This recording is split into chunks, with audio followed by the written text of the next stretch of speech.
Hello friends, welcome to my YouTube channel. आज के इस वीडियो में हम नेट के पाठ्यक्रम में संकलित इकाई 10 आत्मकथा जीवनी तथा अन्य गद्य विधाएं के अंतर्गत भोलाराम का जीव के परीक्षा उपयोगी महत्वपूर्ण बिंदुओं पर चर्चा करेंगे। तो आइए देखते हैं।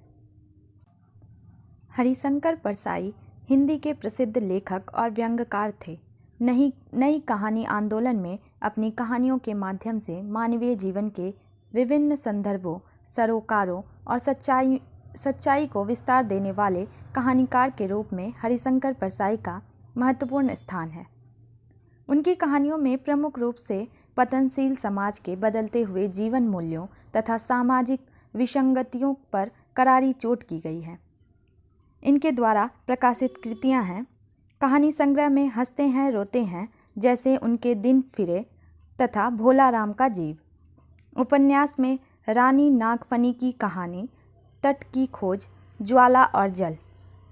संस्मरण में तिरछी रेखाएं। लेख संग्रह में तब की बात और थी, भूत के पांव पीछे, बेईमानी की परत, अपनी अपनी बीमारी, प्रेमचंद के फटे जूते, माटी कहे कुमार से, काग भगौड़ा, आवारा भीड़ के खतरे, ऐसा भी सोचा जाता है, वैष्णव की फिसलन, पगडंडियों का जमाना, शिकायत मुझे भी है, उखड़े खंबे, सदाचार का ताबीज़, विकलांग श्रद्धा का द्वार, तुलसीदास चंदन घिसे, हम एक उम्र से वाकिफ़ हैं तथा बस की यात्रा। तो आइए देखते हैं इसके उद्देश्य को। हरिशंकर परसाई कई दशकों तक अपनी व्यंग्यात्मक कहानियों और व्यंग्य लेखों के कारण चर्चा में रहे हैं। प्रस्तुत कहानी में सरकारी कार्यालयों में पनप रहे भ्रष्टाचार के कारण सामान्य व्यक्ति की बढ़ती हुई परेशानियों का मार्मिक चित्रण किया है। भ्रष्ट सामाजिक और राजनीतिक व्यवस्था में मनुष्य की क्या हालत हो चुकी है, मानवीय संवेदनाएं नष्ट होकर मनुष्य अपने स्वार्थ में लिप्त हो चुका है तथा भ्रष्टाचार के क्रूर व्यवहार को चुपचाप देखने और सहने के अलावा आम इंसान के पास दूसरा कोई साधन नहीं है। भोलाराम के जीव के अध्ययन के बाद आप भ्रष्ट सामाजिक और राजनीतिक व्यवस्था के चरित्र को समझ सकेंगे। नौकरशाही में बढ़ते भ्रष्टाचार के शिकंजे में आम आदमी की अवस्था कितनी असहाय और दयनीय हो जाती है, इसको रेखांकित कर सकेंगे। परसाई जी की रचनाओं का उद्देश्य और सामाजिक परिवर्तन में इनकी भूमिका का विवेचन कर सकेंगे। भ्रष्ट नौकरशाही की विसंगतियों, उसकी विरूपता और अमानवीय प्रवृत्तियों पर प्रकाश डाल सकेंगे। परसाई जी द्वारा प्रयुक्त व्यंग्यात्मक शैली की विशेषताओं और इसकी सामाजिक परिवर्तन में विशिष्ट भूमिका के मूल्यांकन कर सकेंगे। व्यंग्य के सटीक प्रयोग तथा भ्रष्ट नौकरशाही की विरूपता को उजागर करने में कहानी की सफलता असफलता पर आलोचनात्मक टिप्पणी कर सकेंगे। तो आइए देखते हैं भोलाराम के जीव में। पात्र में हैं भोलाराम, चित्रगुप्त, धर्मराज, यमदूत, नारद, भोलाराम का परिवार तथा ऑफिस कर्मचारी। आइए इसके सारांश को देखते हैं। भोलाराम का जीव भोलाराम नाम के एक ऐसे जीव की कथा है जो मृत्यु के बाद यमदूत की पर्याप्त सावधानी के बावजूद यमराज के दरबार में नहीं पहुंच पाता। धर्मराज, चित्रगुप्त और यमदूत सभी इस नई समस्या से परेशान हैं, क्योंकि ऐसा पहले कभी नहीं हुआ था। इस नई स्थिति पर सोच विचार करते हुए वे अनुमान लगाते हैं कि आजकल पृथ्वी लोक में भ्रष्टाचार और राजनैतिक दांव पेचों का बोलबाला है। कहीं भोलाराम की आत्मा भी तो इन दांव पेचों में की शिकार नहीं हो गई। परंतु यह अनुमान निराधार प्रतीत होता है, क्योंकि वह किसी प्रभावशाली व्यक्ति की आत्मा नहीं थी। वह तो एक अति सामान्य नागरिक की आत्मा थी, जिससे किसी का भी स्वार्थ सिद्ध नहीं हो सकता। इस विचार विमर्श के दौरान नारद जी का प्रवेश होता है।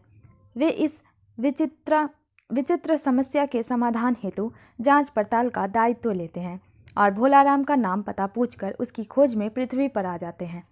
सर्वप्रथम वे भोलाराम के घर पहुंचते हैं, इस आशा से कि संभवतः किसी ऐसे स्रोत का पता लग सके जिसके प्रति भोलाराम का मोह हो और उसकी आत्मा वहीं अटक गई हो।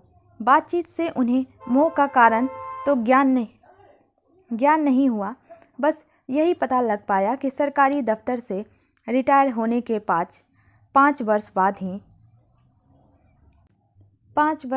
बाद भी उनकी पेंशन नहीं मिल सकी। उसे पाने के लिए वे निरंतर प्रयत्न करते रहे, परंतु सब व्यर्थ। नियमित आय के अभाव में भूखों मरने की नौबत आ गई। भोलाराम की पत्नी नारद जी से आग्रह करती है कि वे ही उसकी पेंशन के लिए प्रयत्न करें, जिससे कि उसके परिवार का पेट भर सके।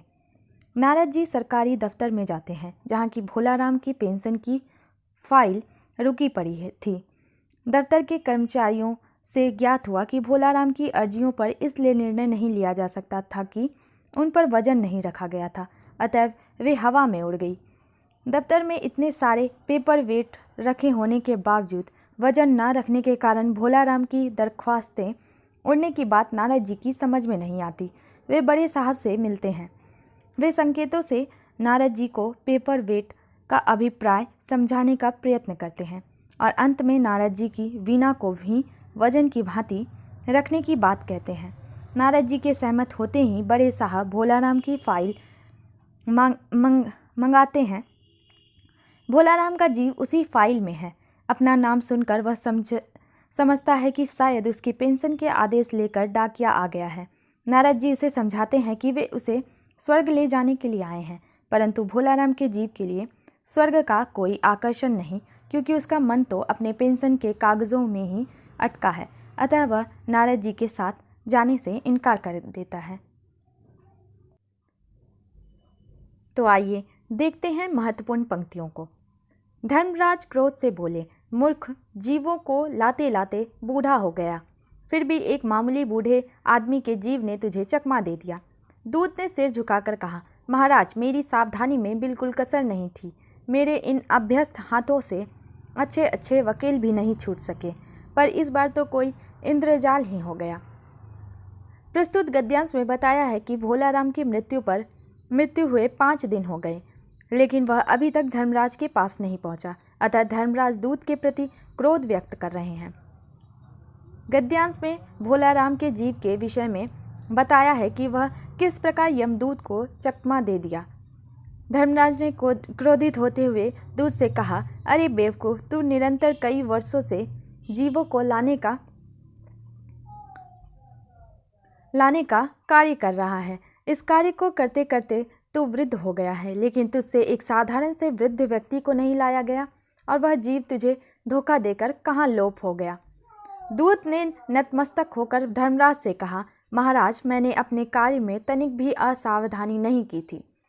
मैं प्रत्येक कार्य को भली प्रकार करता हूँ। इस कार्य को करने की मेरी आदत भी है।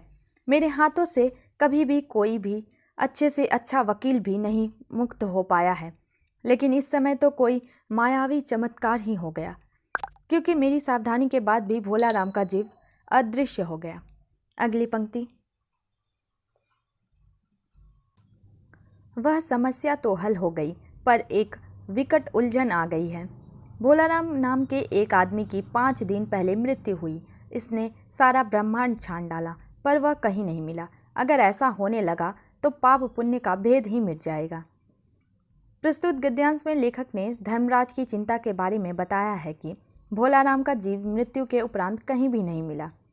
प्रस्तुत गद्यांश में बताया है कि धर्मराज की नरक आवास की चिंता तो समाप्त हो गई, क्योंकि धर्मराज ने उस समस्या का समाधान योग्य कारीगर एवं इंजीनियरों द्वारा करवा लिया था।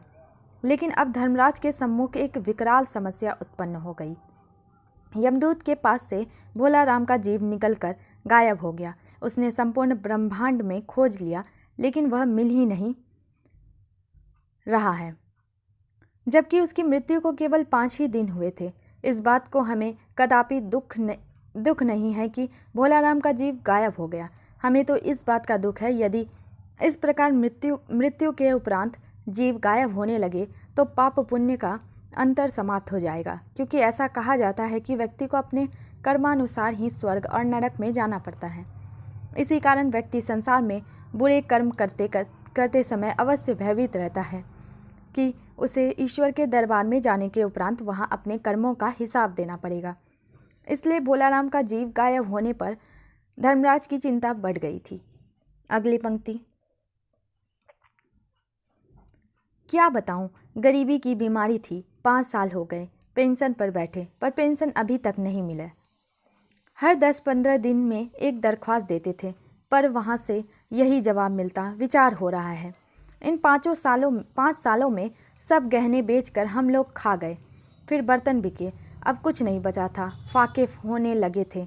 चिंता में घुलते घुलते और भूखे मरते मरते उन्होंने दम तोड़ दिया। भोलाराम की पत्नी नारद को अपने पति की बीमारी के विषय में बताती है। भोलाराम की बीमारी के विषय में उसकी पत्नी कहती है कि उन्हें गरीबी की बीमारी थी। वे 5 साल पहले नौकरी पूरी करके पेंशन पर गए थे, किंतु आज तक पेंशन नहीं मिली है। वे पेंशन पाने की कोशिश में लगे रहते थे। 10-15 दिन बाद पेंशन के लिए दरख्वास्त लिखते थे। वहाँ पता लगता था कि अभी पेंशन देने पर विचार किया जा रहा है। गरीबी के कारण पेंशन के अभाव में हमने अपने सभी गहने बेचकर अपना पेट भरा। इसके बाद घर के बर्तन बेचकर काम चलाया। अब घर में कुछ नहीं बचा था। भूखे पेट रहने लगे थे। पेंशन की चिंता और पेट की भूख से परेशान रहते हुए वे इस संसार से चल बसे। अगली पंक्ति। आप हैं बैरागी, दफ्तरों के रीति रिवाज नहीं जानते। असल में भोलाराम ने गलती की। भाई यह भी एक मंदिर है, यहाँ भी दान पुण्य करना पड़ता है। आप भोलाराम के आत्मीय मालूम होते हैं। भोलाराम की दरख्वास्तें उड़ रही हैं, उन पर वजन रखिए। उपर्युक्त कथन पेंशन दफ्तर के साहब का नारद जी के प्रति है। वे उनको दान पुण्य के विषय में समझा रहे हैं। साहब नारद जी को पेंशन के कागज़ों पर वजन रखने के लिए कहते हैं। प्रस्तुत गद्यांश में नारद जी को पेंशन कार्यालय के साहब सरकारी कार्यालयों की गतिविधियों से परिचित करवा रहे हैं। जब नारद जी को साहब की बात समझ में नहीं आई तो उन्होंने कहा कि भोलाराम ने जो गलती की वह आप ना करें। यदि आप मेरा कहा मान लेंगे तो आपका कार्य पूर्ण हो जाएगा। आप इस कार्यालय को देवालय समझेंगे, तभी आपको सफलता मिलेगी। जिस प्रकार ईश्वर से संपर्क करने के लिए व्यक्ति को मंदिर के पुजारी के समक्ष दान दक्षिणा देनी पड़ती है, उसी प्रकार इस कार्यालय में भी आपको अधिकारी से सहयोग करने के लिए भोलाराम की दरख्वास्तों पर वजन रखना होगा, क्योंकि बिना वजन के दरख्वास्तें उड़ रही हैं। आपको यह बात मैं केवल इस कारण बता रहा हूँ कि आप भोलाराम के प्रियजन हैं। इसी कारण इन दरख्वास्तों पर वजन रख दें, जिससे कि भोलाराम द्वारा की गई गलती सुधर जाए। इस प्रकार नारद जी से रिश्वत देने के लिए व्यंग में कहा है।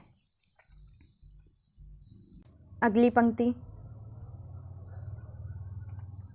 साहब ने कुटिल मुस्कान के साथ कहा, मगर वजन चाहिए। आप समझे नहीं, जैसे आपकी यह सुंदर वीणा है, इसका भी वजन भोलाराम की दरख्वास्त पर रखा जा सकता है। मेरी लड़की गाना बजाना सीखती है, यह मैं उसे दूंगा।